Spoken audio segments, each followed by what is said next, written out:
Good evening and welcome to Sunset News.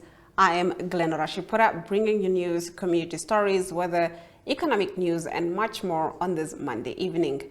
Getting into the news tonight, grade 11 learners are still at home, lacking clear communication from both the school and the Education Ministry about the academic future. The school did not provide us with any information as to what will happen to the learners. We were instructed by Isaac Hamatiwa, the Ohangwena Education Director, to appeal for answers provided to the school by the Education Ministry with the findings of the investigation, but they told us it is confidential. These were the words of Ndahafa Nuyoma, a concerned parent of one of the affected grade 11 learners caught in the crosshairs of a legal battle between Savo Nats Private School in Oshikango in Ohangwena region and the Education Ministry. 26 learners out of the 46 from the school are still stranded at home with no prospects as they are forced to wait out the ongoing legal battle between the school and the Education Ministry while the rest proceed with grade 12. The learners who sat for their national exams last year have now been waiting for 3 months for their full results. They have so far only received partial results, with the rest withheld and graded with a Q symbol for pending. An inquiry directed at Sanet Steenkamp, the executive director, about the ministry's standpoint on the status quo and whether the learners still at their homes in the middle of the year would be asked to repeat the grade or proceed to the following one, revealed that she could not comment on the matter due to the ongoing legal proceedings. We understand the parents are not happy and do not want to accept the outcome as is. I cannot speak about that case because it is still pending in front of the lawyer. We will only be able to provide the full statement once this matter is finally completed, Steenkamp said. Nuyoma, speaking on behalf of the parents, approached Namibian Sun to air their grievances. She said their visit to the Director of Education in Ohangwena region revealed that the school has received letters from the Education Ministry on 2 separate occasions, January and April, none of which were shared with them. Nuyoma confirmed the severity of the matter, saying that it has taken a toll on the parents and learners, with some of them having fallen into a depression. In our next story, Deputy Finance Minister Maureen Hinda-Mwende says African countries must tighten controls around financial illicit flows and has called for renewed focus on the fisheries and tourism sectors. She made the remarks at an illicit financial flow workshop currently being hosted by the Bank of Namibia. Let's take a look. If I can talk from our natural resources rich continent's perspective, illicit financial flows from Africa measured through trade mispricing shows higher concentration in few sectors, notably the extractive and mining industries. Over the period of 2000 to 2009, it is said that 56% of illicit financial flows from Africa come from the oil, precious metals, and minerals, ores, iron, steel, and copper sectors. I must add that we need to look at the fishing industry and tourism as well. The world economic imbalance would not have been as insurmountable if it were not for the level of different forms of illicit financial flows and international tax abuse, which in my view is driven by the greed as the biggest driver.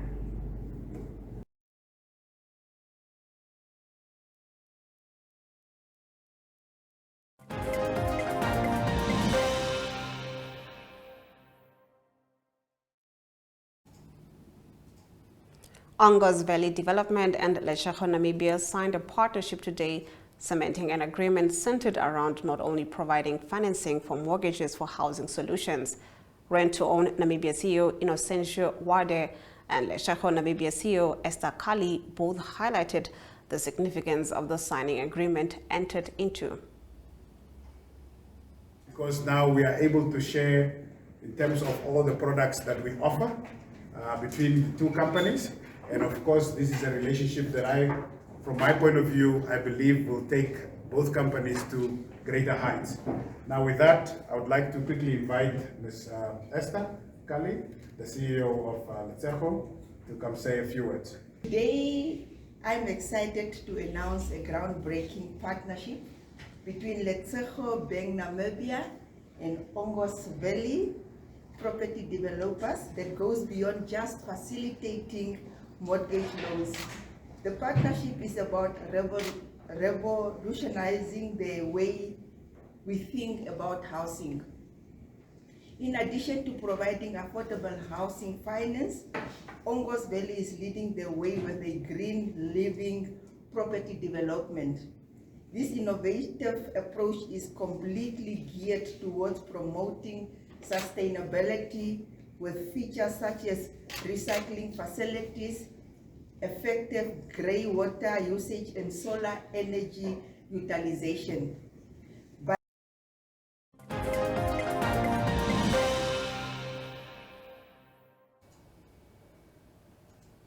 In our next story, residents of Okahandja's informal settlements, including Samstan, Vergenoeg, Promised Land, and Ekunde, have been without water for the past 2 to 3 weeks, causing significant distress and hardship in the community.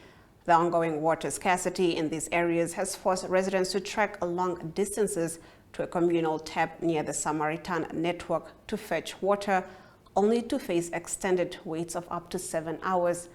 One anonymous resident from Samstan expressed his frustration, describing the situation as really unacceptable. They recounted the ordeal of walking long distances only to stand in lengthy queues for hours just to collect water. The lack of water at community taps has exacerbated the daily struggles of the residents, many of whom rely on these sources for their basic needs. The situation reflects the broader issue of water scarcity in Namibia, which has been a persistent challenge for many communities.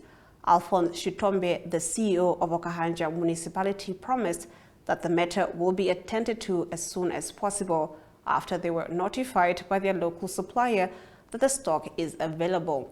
We also experienced a pipe burst, but the informal settlements were affected the most due to the use of preliminary batteries which do not last.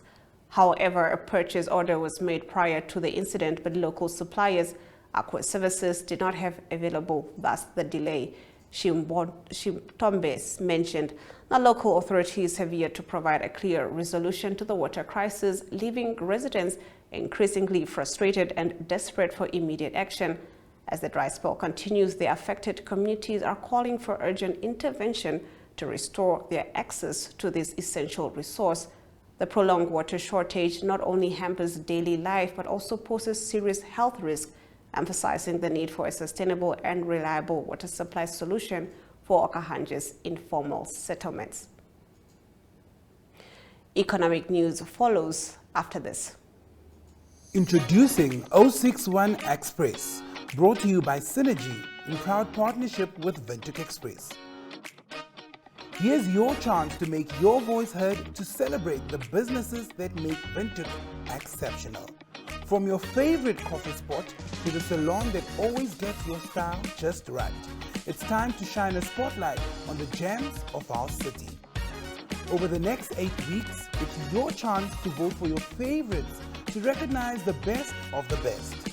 Nominations open on the 25th of April and close on the 5th of May. To nominate your favorite business, simply save this number, 085-785-6231, and WhatsApp hashtag 061Express or scan the QR code below and follow the on-screen instructions. By nominating your favorites, you're not only supporting local businesses, but you also stand a chance to win your share of 50,000 Namibian dollars in cash. The voting process will be the same as the nominations process, using the Synergy chatbot and the hashtag 061Express. Voting opens on June 5th and closes on June 23rd. Make sure to cast your votes for the best of the best. The winners will be announced on June 28th. 061Express, celebrating the heartbeat of Windhoek. Get ready to make your mark.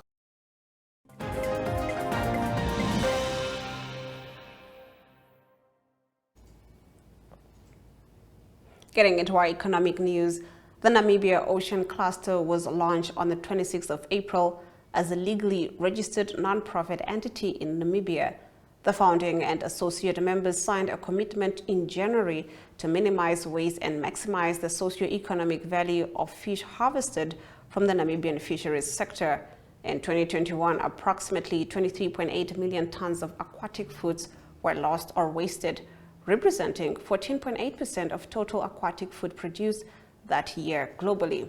The UN FAO identified reducing seafood loss as a priority action for meeting the Sustainable Development Goal target 12.3 of halving food losses and waste by 2030. The long-term impact of industry shifting to circular economic models will result in increased food production and nutrition security, increases in local employment, and a more efficient use of marine resources, contributing to several global environmental and social goals. The Namibia Ocean Cluster, supported by the World Economic Forum's Ocean Action Agenda, has been created to bring together the seafood sector and allied stakeholders with the mission of maximizing the utilization of all seafood harvested. The cluster's goal is to promote innovation, research, and markets for fisheries byproducts while enhancing socioeconomic benefit. The Namibia Ocean Cluster aims to catalyze increasing efforts both nationally and regionally to develop circular models across seafood industry. The 6 founding members of the Namibian Ocean Cluster are made up of leading Marine Stewardship Council certified hake fishing companies, Mbwinda, Hangana, Merlos, Novanem, Pereira, and Seawalk, while the 3 non-fishing associate members are the Fisheries Observers Agency, Namibia Nature Foundation, and Sam Nujoma Campus. Let's take a look at our financial indicators. The Namibian dollar trades against the British pound at 23.11, against the euro at 19.87, against the US dollar at 18.30, 2 Namibian dollars and 53 cents gets you 1 Chinese yuan. On the commodities market, gold, copper, and platinum went up, while Brent crude oil went down, trading at 0.64%, going for $82 and 64 cents per barrel. On the other side of the break, we take a look at our story of the day. Connection. It's in the human touch, the feeling of belonging. It inspires us and empowers us, creates clarity from complexity. It starts new conversations, unlocks the power of advice, and makes an impact on your life. At Alex Forbes, we pioneer insight to provide you with advice that connects your decisions of today to your impact tomorrow.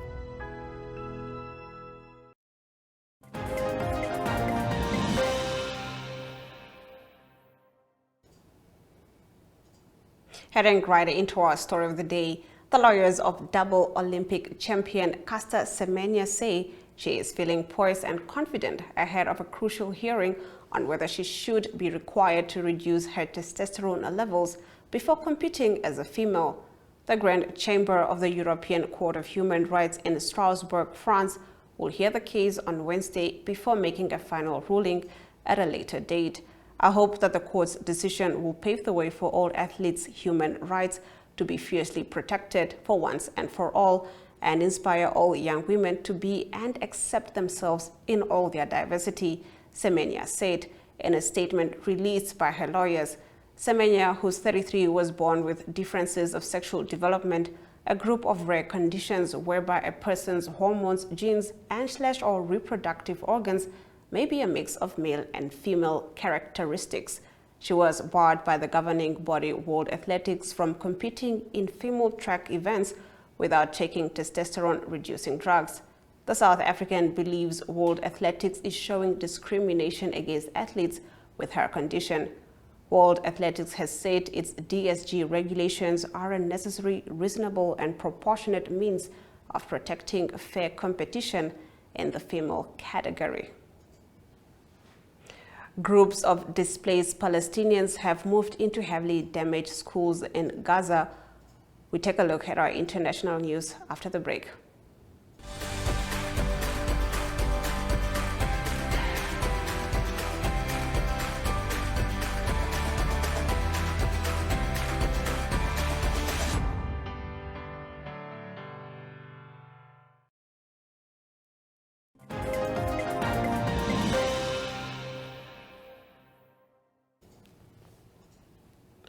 Let's take a look at our international news. Slovakia's Prime Minister Robert Fico has been wounded in a shooting and taken to hospital. Fico was hit in the stomach after 4 shots were fired outside the House of Culture in the town of Handlova on Wednesday afternoon, Slovakian media reported. A suspect has been detained according to the Denik N news outlet on TA3, a Slovakian TV station. Deputy Speaker of Parliament Lubos Blaha confirmed the incident during a session of Parliament and adjourned it until further notice, the Slovak TASR news agency said. President Zuzana Kaputova condemned a brutal and ruthless attack on the Prime Minister. "I am shocked," Kaputova said. "I wish Robert Fico a lot of strength in this critical moment and a quick recovery from this attack."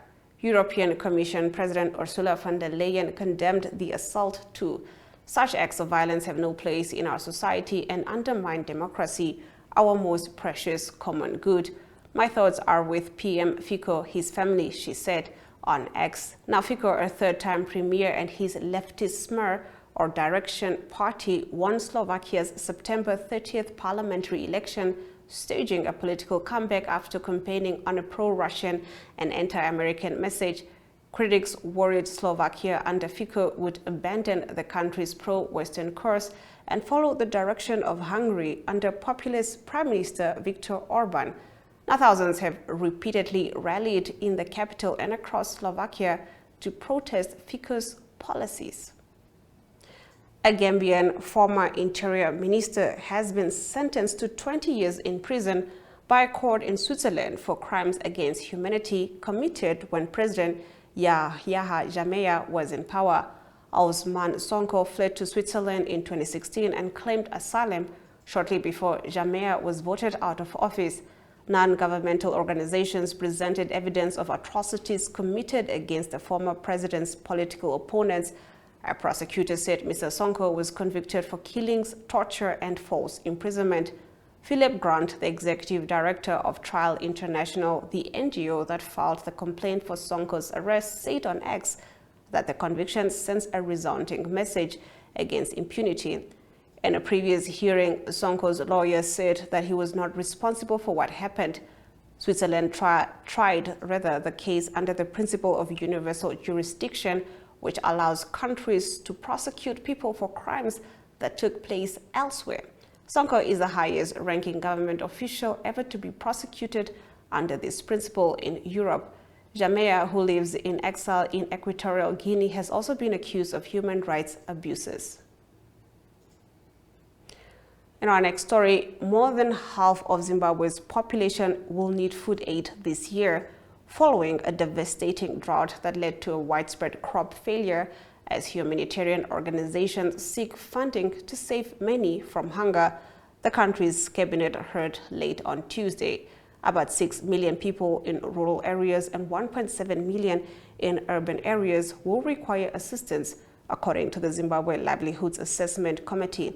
Zimbabwe is among the worst-hit countries by the El Nino-induced drought in southern Africa, with Zambia and Malawi also facing food shortages this year.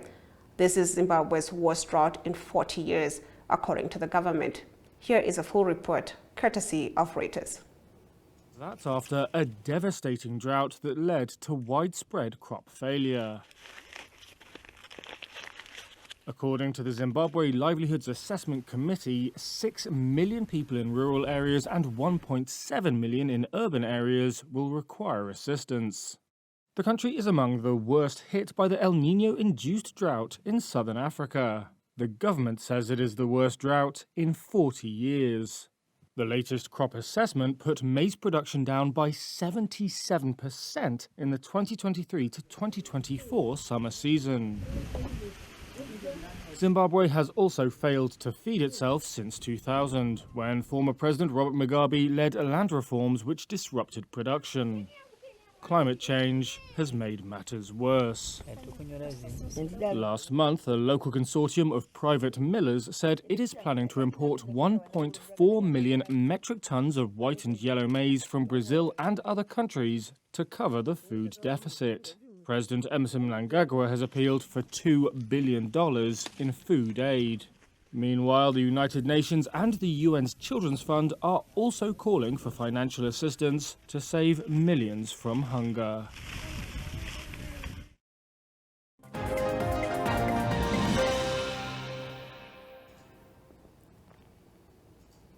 Let's take a look at our weather predictions for Namibia.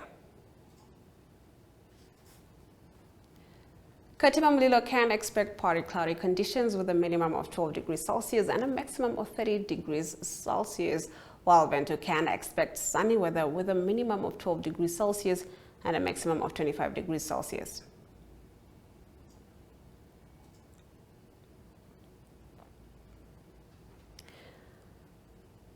Hendy's Bay can expect sunny weather with a minimum of 19 degrees Celsius and a maximum of 34 degrees Celsius. Rehoboth can expect a minimum of 13 degrees Celsius and a maximum of 26 degrees Celsius with sunny weather conditions. On the other side of the break, Sports Rep will take us through the latest developments in sport.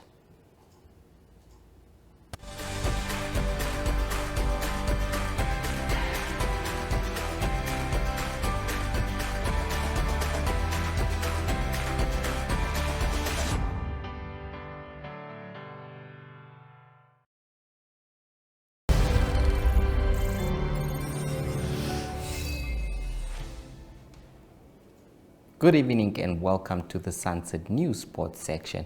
This is Jesse Jackson Kauraifa.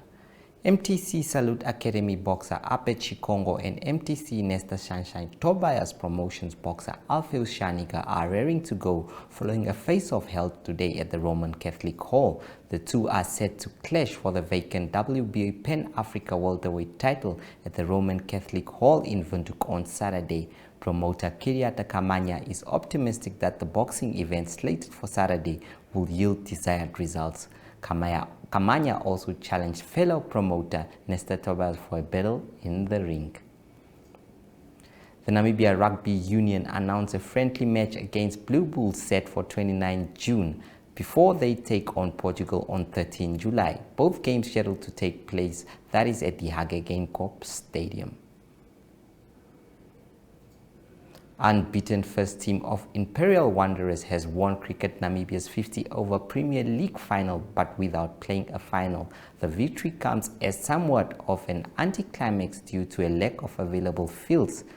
Last Saturday, fixtures between second-place CCD Tigers and VIS All Boys Third did not take place. That is all we had for you tonight. Good night. Good day everyone, time for international sports news, and starting off with soccer news first. A big game that was played in the English Premier League have a big impact also on who's going to win the Premier League. What happened was Manchester City won at Tottenham Hotspur. The score there was 2-0 with Erling Haaland scoring a double, and that will put Manchester City on the brink of securing a fourth consecutive title. That will be the first time ever that that was achieved if Manchester City do achieve that this coming weekend. So it goes down to the last game, the 38th game of the season, and what happens on Saturday, all the games will be at the same time, 5 p.m. Namibian time, and it will be Manchester City that will play against West Ham. That will be at home for them, and also Arsenal that will play at home against Everton. Arsenal also important in this because they're just 2 points behind Manchester City at the moment, just 2 points separating them, 86 and 88 points respectively from 37 games. So that is all to play for on Saturday for the English Premier League title. Going on to Formula One racing, and the next race will be this coming weekend, and it will be the Emilia Romagna race, the Grand Prix that will take place in Italy, and it is Ferrari that also made two high-profile announcements, and that was acquisitions, and that is from another team. It is from Mercedes-Benz. So big announcement from Ferrari. It will be Jerome D'Ambrosio. He will be the new deputy team principal, and he previously worked for Mercedes-Benz, and another Mercedes-Benz employee that's going to Ferrari is Leorc Serra. He will be the head of the performance of the chassis engineering. So two good acquisitions for Ferrari from Mercedes-Benz. That also comes on the back of Ferrari also securing the services of Lewis Hamilton for the 2025 season, also from Mercedes-Benz.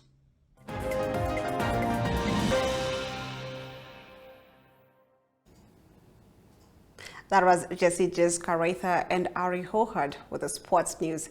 And with that, we've come to the end of the broadcast. Do make sure you join Sunset News on Facebook, on all the NMH platforms on weekdays, as well as on our website, oneup2.com. Sunset News screens on DSTV channel 285 and GoTV channel 25 every weekday and Sundays from 7:30 p.m. to 8 p.m. I am Glenn Rashipura, and this has been Sunset News. Don't end your day without us.